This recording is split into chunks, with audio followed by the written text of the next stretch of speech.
holds a very interesting place in cinema history because even the attempt at trying to do something that is active in changing and conditioning the cultural conditions of the day, it's very interesting, very ripe for discussion. He does have this unique sound. I mean, it's hard to explain kind of what it is. I think it's just that because he's playing all the instruments, and he's obviously really good at like arranging things, and also I think doing a lot of stuff on the, off the top of his head on the spur of the moment. I don't think he overthinks things. Once again, guided by intuition, Billy began scoring the soundtrack with no concepts or chords. He simply got into his role as Lloyd and directed his cameraman to begin filming, and played many instruments at the same time to create his wall of sound for a perfect song. Many scenes for the film that included music were not overdubbed. Yeager incorporated his actual performance as Lloyd playing several different instruments, searching for his perfect song. Clever work, because it's certainly not easy making records with a 4-track machine. Billy Yeager chose a small 4-track Fostex recorder, recording on simple cassette tapes, believing that Lloyd should have a small, simple studio.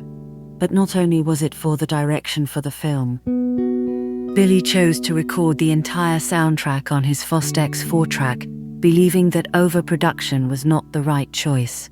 Producer-engineer Phil Brown explains the process. Yeah, I don't know quite how he manages to pull it off as well as he does. I'd have to sit and watch him to find out how it's done, because I have no idea. Well, yeah, let's make that happen. World's just turned into a pop-up cheese sandwich between 2 pieces of white bread.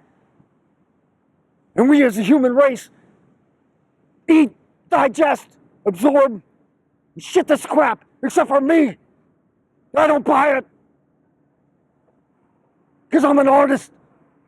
And I know that Billy just kind of walked away from it all maybe 25, 30 years ago, which when you've had that kind of critical success, and people like Rod Stewart and various artists that just thought he was amazing, to walk away from that is, well, in my head is quite difficult, but obviously not for him. He didn't want to be famous. He wanted to change the world. Perhaps the time wasn't right, and now there's this opportunity to come through in a more real way that will hopefully appeal to to people who want to hear that authentic message. Well, I think it's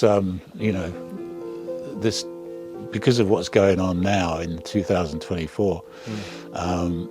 It definitely needs something to help save mankind, because we're heading in a fairly dark way. All the talent and skill that he has on display as writer, director, producer, all together, the package is, in the end, a true vision of an artist, and I highly recommend that you take this in at your earliest opportunity. Thank you.